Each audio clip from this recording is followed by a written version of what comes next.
Jūs droši vien esat dzirdējuši to statistiku, ka 70 līdz 80% traderi zaudē naudu.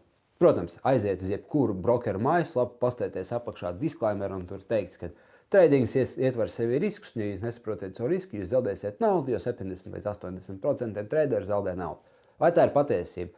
Es domāju, ka tā ir patiesība, un īstenībā statistika vēl varētu būt pat daudz sliktāka. Bet jautājums ir, vai tas nozīmē to, ka ar tradingu nav iespējams pelnīt? Tas īstenībā nav nemaz tik viegli atbildāms jautājums, jo redziet, kur ir fakts. Pirmkārt, jā, lielākā daļa retail traderu īstenībā zaudē naudu. Es tam pilnībā piekrītu, un tā ir realitāte.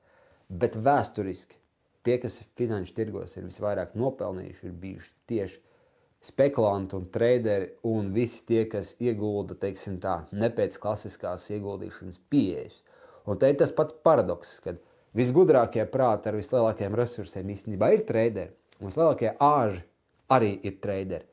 Tāpēc, kur tad ir tā patiesība un vai vispār te kaut ko var izdarīt?